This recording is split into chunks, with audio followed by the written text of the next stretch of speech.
serve para a gente aumentar a quantidade de colmeias que a gente tem. Eu estou no curso de apicultura do Senar também, para a gente tentar até melhorar a qualidade da nossa produção, cuidar um pouco melhor das abelhas, né? Aumentar a produção, né? Essa é a nossa ideia. E aí hoje eu trouxe aqui para mostrar um pouquinho para vocês. Falteria hoje de manhã. Eu até tive que correr na Neila porque o Fábio estava aqui em cima. E a abelha de mel, estava cheio de abelha aqui. Meu pai escondeu o Fábio para as abelhas irem embora antes de vocês chegarem, né? Então aqui, ó, tem um favo de mel. Como vocês podem ver aqui, ó, desse lado, por exemplo, ele está com essa cobertura de cera. A gente chama de papel perculado. Né? A abelha, depois que ela produz o mel e enche o pérculo, ela tampa com a cera. E esse outro lado aqui, vocês veem que tem alguns favos perculados. E pelo reflexo da luz, consegue ver que eles estão brilhantes? Uhum. Então, porque não está cheio de mel ainda e a abelha não fechou. Né? Por isso que não está inteiro fechado ainda. O mesmo quadro que a abelha põe mel, é o mesmo tipo de quadro onde a rainha põe o ovo para a abelha crescer também. E geralmente na caixa de abelha, os quadros que ficam mais no meio, aqui é uma caixa de abelha, por exemplo, com 10 quadros. Né? E geralmente nos quadros mais no meio é onde tem a postura, onde fica o ninho. E nos quadros mais da ponta é onde tem o mel. E geralmente para a produção, essa caixa maior é uma função de caixa de ninho, é onde a rainha fica produzindo as abelhas, você fica criando as abelhas. E acima são as caixas que são feitas só para a produção de mel. Então nos favos de cima só tem mel. Me chama de melgueira. Me chamam de melgueira. Né? Isso aí. Eu estou falando porque a gente está fazendo curso. Pode fazer a informação. É verdade. Esse quadro de abelha, essa cera que tem aqui no meio, é uma cera que a gente que faz aqui. Né? Natural ou artificial? Não, essa é natural. Essa aqui depois que a gente tira o mel, a gente pode tirar a cera da abelha, aí derrete, passa num rolo, para a gente produzir essa nova cera aqui, isso que a gente chama de cera alveolar. Por que a gente produz isso? Porque ela tem a marcação exatamente do tamanho do opérculo da abelha. Né? Onde ela vai puxar a cera para deixar o buraquinho onde põe o ovo ou põe o mel. Isso aqui é feito para facilitar o trabalho das abelhas. Se não tiver essa cera, ela vai produzir o favo. Mas quando a gente faz isso, a gente como se direcionasse o trabalho da abelha. Então, para ela, o trabalho fica mais fácil. Ela acaba produzindo mais rápido. O processo mais rápido. Essa é a intenção de ser a cera natural. E também você falou que isso é cera natural mesmo, porque hoje em dia existe um monte de coisa que não é natural. Tem cera que coloca parafuso junto. Tem um monte de coisa que tenta fazer para acelerar e aumentar a produção, mas acaba perdendo um pouco a característica natural do produto. E é o que difere a qualidade. Difere bastante a qualidade. Se você não colocar essa cera aí, a abelha vai consumir 3 kg de mel para produzir essa cera para começar o trabalho. Na verdade, assim, cada quilo de mel que a abelha produz, cada quilo de cera que ela produz, ela precisa consumir 1 kg de mel. A colmeia, né? Quanto que vai aí? Quanto que tem de cera? Cera, acho que 75 gramas. É pouco, são gramas. Tem aquele monte, ó. Então, tem 10, né? Só que assim, a cera que ela produz não é só essa. A gente coloca aqui, mas ela precisa produzir a cera para fazer a casinha crescer. Uma dúvida, vamos supor, ela pode pôr aí tanto os ovos, né, quanto o próprio mel, vamos dizer. E na hora de você colher, você acaba recolhendo, se tiver ovo também vai junto, como é que é? Não, a gente dá para identificar, Tá. porque o jeito que ela fecha aqui quando tem ovo é diferente. Então a gente sabe onde tem ovo e onde não tem, consegue ver. E é o que eu falei, aí, geralmente existe algumas técnicas, né, que o ninho onde a rainha vai colocar o ovo é na primeira caixa. E aí a gente vai colocando caixas acima, que é onde ela vai ter só mel. Vai ter só mel. Embaixo vai ter mel também. Embaixo vai ter mel também. Mas pode ter ovo e a gente olhando a gente identifica. Cara, Guilherme, uma caixa dessa com todas essas placas aí, quanto tempo mais ou menos leva para que você consiga tirar o mel aí? Então, depende da florada. Depende se florada. está com bastante flor, se não está. Depende do manejo, de como você cuida da abelha. Tem vários fatores. Se a florada estiver muito boa e o enxame estiver muito forte, porque para o enxame estar forte, você tem que cuidar do enxame também. Enxame, às vezes com 15 dias, se o enxame for grande, né, você enche uma melgueira dessa aqui, por exemplo. E aqui é qual tipo de abelha? Você tem ou já consegue identificar quantos tipos de abelha tem aqui? Então, a abelha, o que acontece? No Brasil, as abelhas nativas, elas são sem ferrão. Toda abelha sem ferrão é nativa do Brasil. As abelhas que têm ferrão, elas não são nativas. As que existem no Brasil, ela é um cruzamento da abelha africana e da abelha europeia, que elas vieram para cá, se cruzaram. Foi uma coisa ocasional, ninguém tentou fazer esse cruzamento. Trouxeram as duas espécies, elas se cruzaram e criaram uma nova espécie, que é essa espécie que existe na América, hoje já existe. Mas é uma espécie assim, muito boa, porque assim, a abelha africana ela é muito agressiva e produz bastante. A europeia ela é muito dócil, ela tem ferrão, mas não ferrou. Então, antigamente, quando só existia a abelha europeia, o pessoal tinha caixa de abelha do lado da cozinha de casa, porque a abelha não ferroava. Agora, quando as duas se cruzaram, ela começou a produzir mais, mas ela ficou mais agressiva. Então não dá para ter mais perto de casa. Só que uma outra característica muito boa é que essa abelha, esse cruzamento, ela é uma abelha muito mais resistente à praga, doença, por exemplo. Ela é muito mais forte. Então essa espécie brasileira, ela é muito boa. Essas notícias que eu falar que a abelha está acabando no mundo, tem muito enxame morrendo, no Brasil isso não é real. No Brasil isso não acontece. Não está acontecendo assim, essa mortandade das abelhas. Por causa dessa resistência que a abelha tem, que ajuda muito. E o clima do Brasil, assim, não tem inverno rigoroso, não tem neve, é muito propício para as abelhas se desenvolverem. Tem uma curiosidade, alguém aqui tem ideia de quanto tempo vive uma abelha? Uma abelha. Alguém chuta? Eu acho que até picar. Ficou como eu. Não, na verdade, as abelhas, na literatura se fala que as abelhas vivem em média, cada abelha, 45 dias. Então uma abelha vive, ela tem a vida dela, 45 dias ela morre. Às vezes um pouco mais, um pouco menos. Tem um professor nosso, até que ele comentou, que ele falou que, para calcular quanto tempo vive a abelha, na verdade ela vive 800 quilômetros. Depois que ela voou 800 quilômetros, ela vai morrer. E aí o que influencia isso? Se o enxame estiver perto de um local que tem muita florada, ela vai fazer várias viagens no mesmo dia, então ela traz muito mais néctar, né, pólen para a colmeia, né, com viagens mais curtas. Se a florada estiver muito longe, ela vai ter que viajar muito mais, acaba produzindo menos. Né? Então, são fatores que influenciam.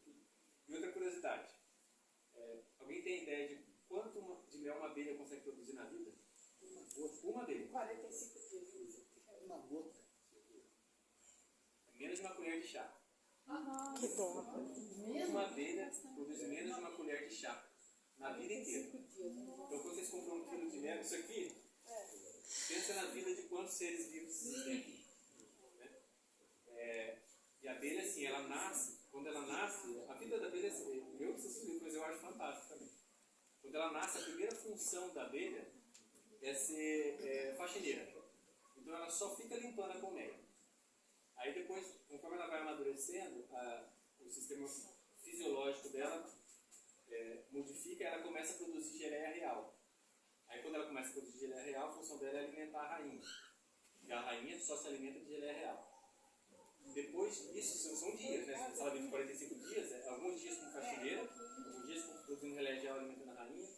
Depois de alguns dias ela vai ser sentinela. Então ela fica de vigia na colmeia.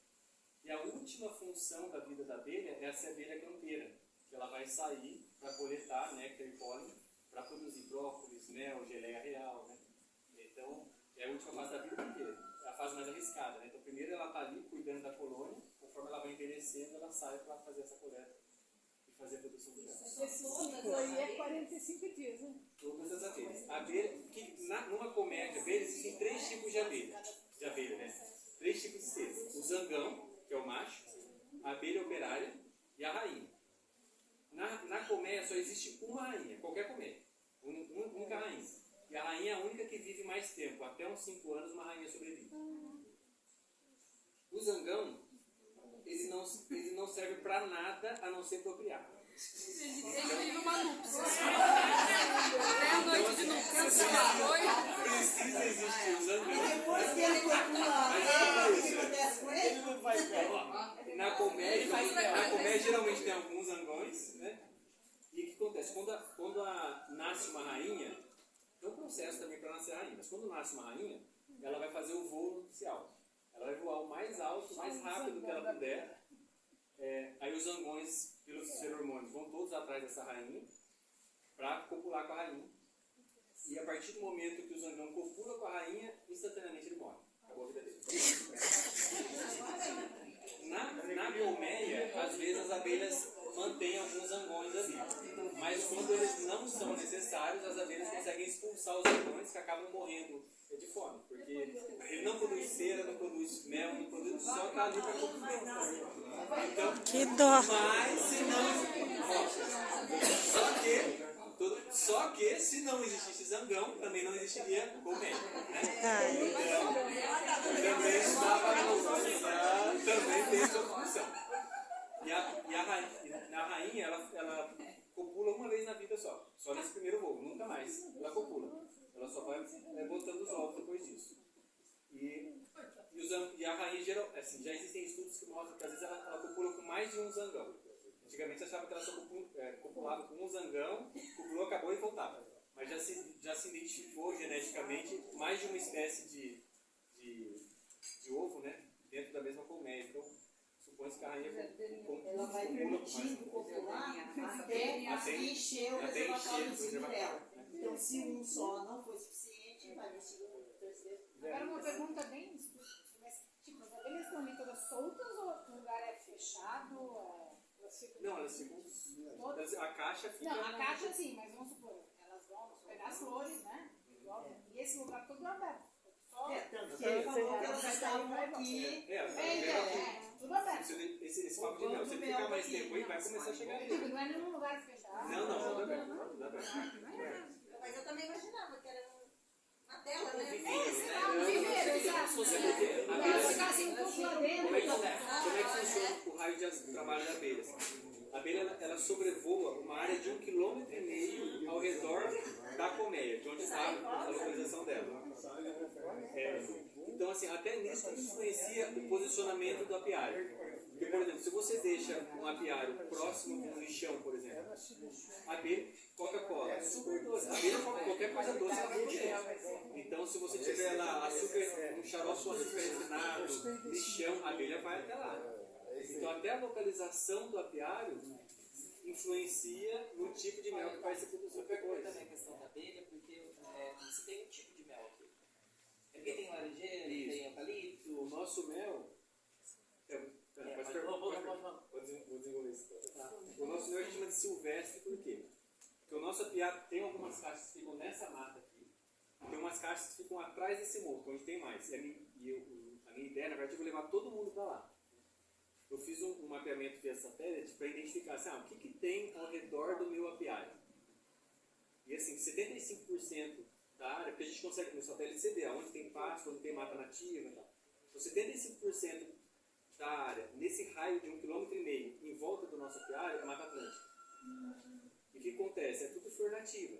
São várias espécies de flores. Então a gente chama de mel silvestre. O que é o mel de laranjeira? É um mel que as abelhas fizeram a coleta predominantemente no pomar de laranjeiras. Então existem modelos de apiário que as pessoas pegam as colmeias, por exemplo, agora está tendo flor de laranjeira. Então pega, por exemplo, um pomar gigante de laranjeira. A pessoa pega o apiário, leva para lá, instala na pomar, os dois se beneficiam. O apicultor, porque vai ter o mel que as abelhas coletaram de lá. E a plantação de laranja também, a polinização que as abelhas propõem é muito maior, então a produção também é maior.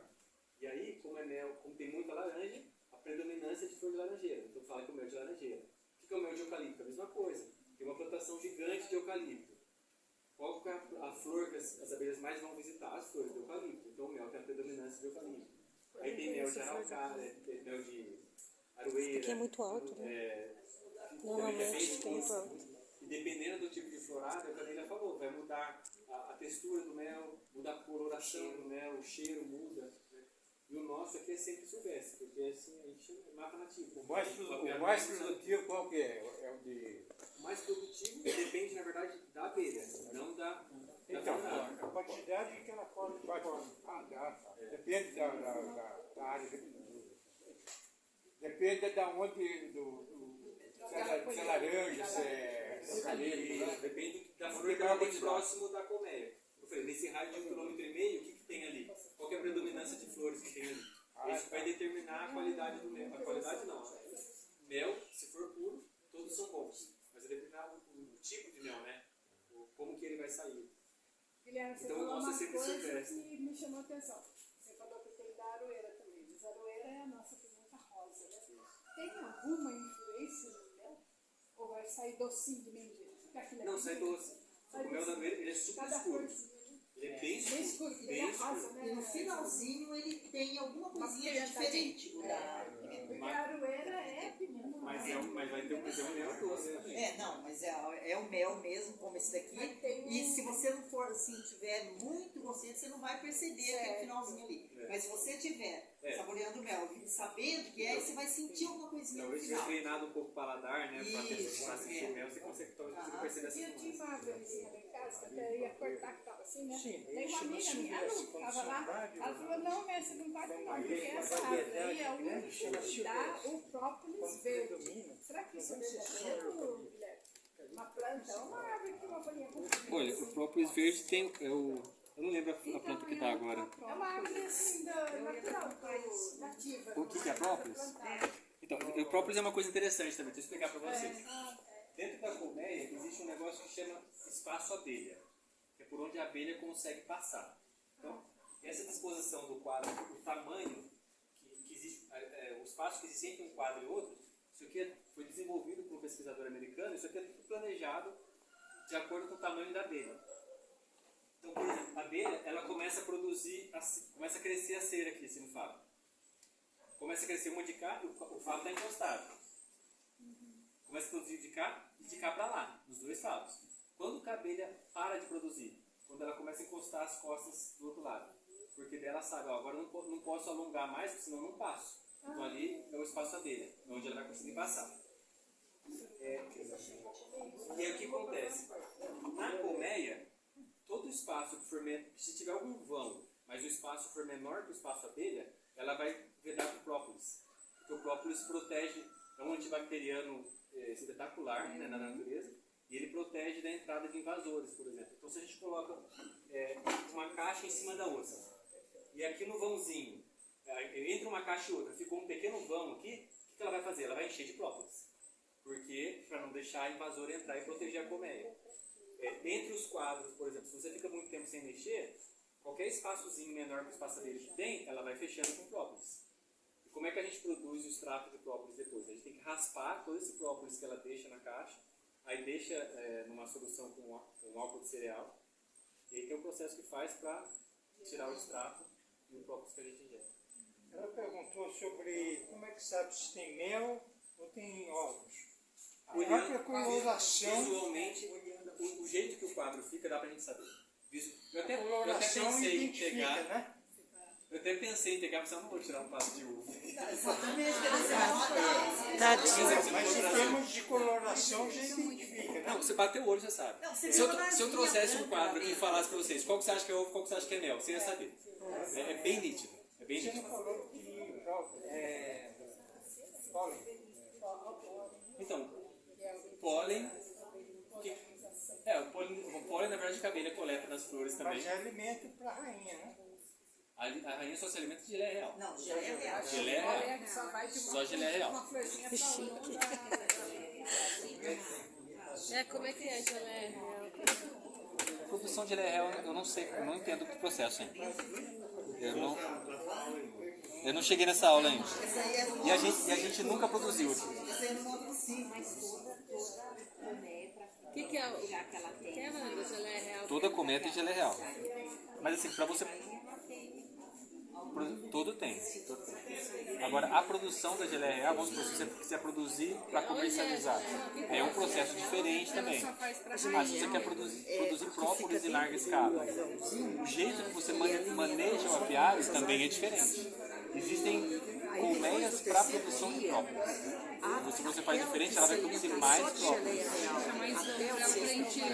Ela vai se tornar rainha. E os outros vão ser operados, porque daí começa a se alimentar de mel mesmo.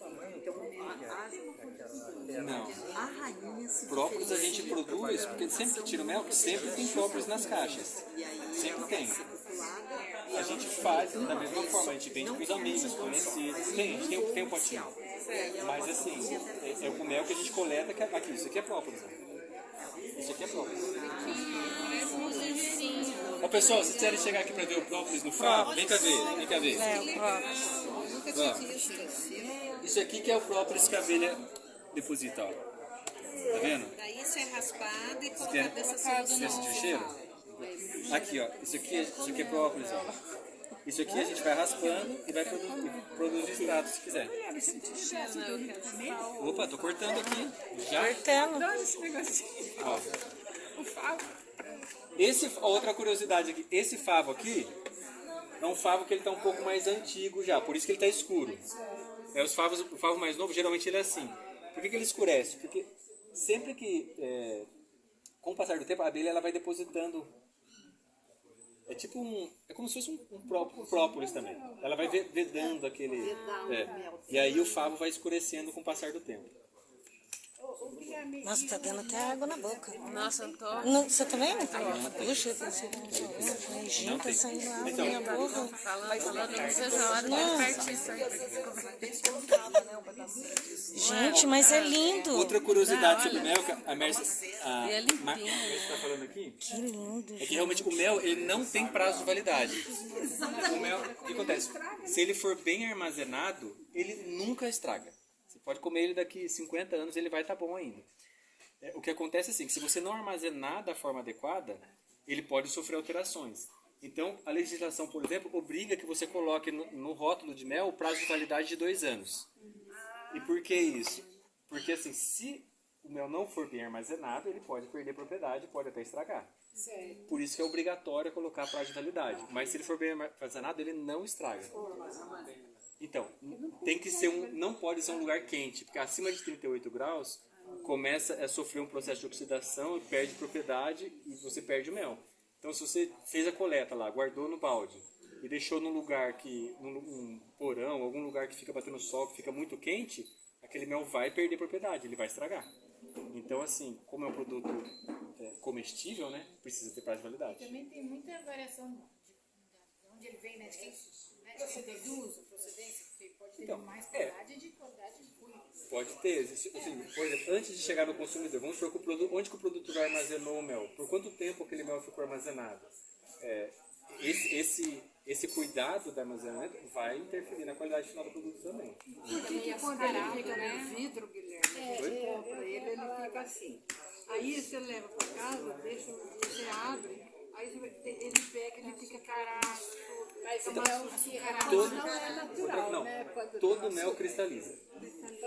Todo mel cristaliza. Ele nunca vai estragar, mas ele vai cristalizar. Eu ouvi falar, inclusive, que o que não cristaliza é que não é não é mel, não é puro. Exato. Se o mel não cristalizar nunca, ele não é puro. Não é puro, com certeza. E aí, assim, e o que acontece com o mel cristalizado? Você pode consumir ele da mesma forma, ele tem as mesmas propriedades do mel líquido. É que muita gente acha que porque mudou a textura do mel, acha que o mel não está tão bom. Mas é a mesma coisa, é o mesmo produto.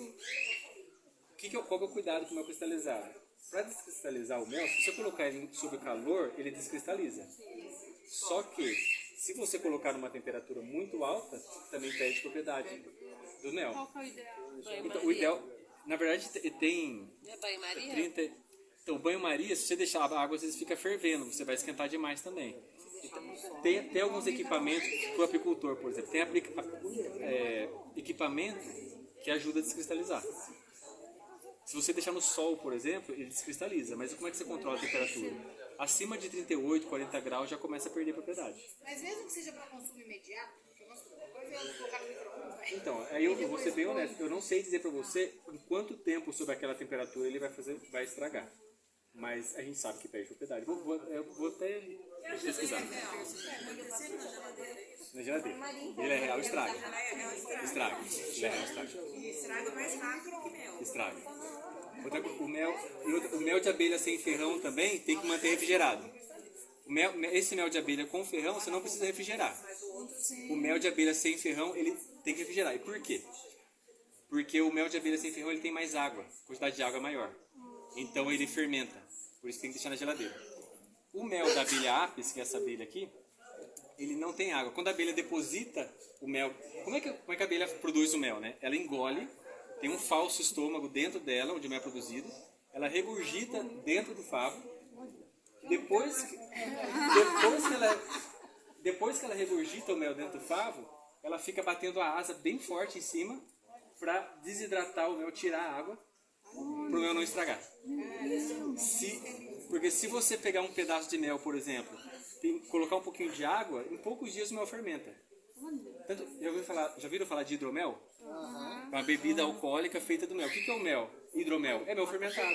Começou a dona Márcia. Você já está chegando. Melhor a gente consumir rápido. Gente, deixa eu cortar mais um pouquinho aqui. Vocês vão comendo antes que elas comecem a chegar alvoroçadamente. Eu tô ansiosa.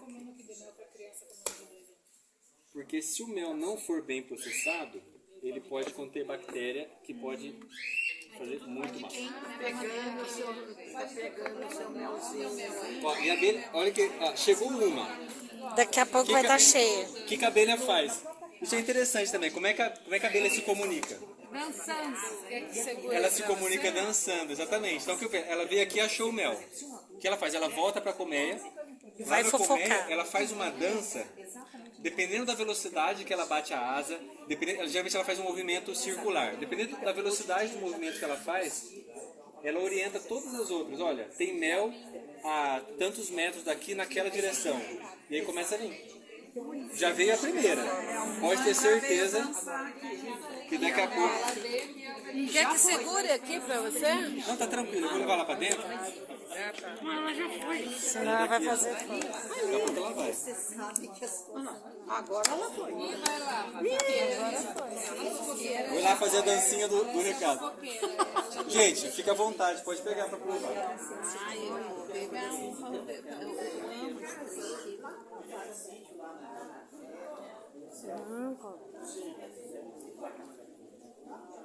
Caraca, meu, que delícia.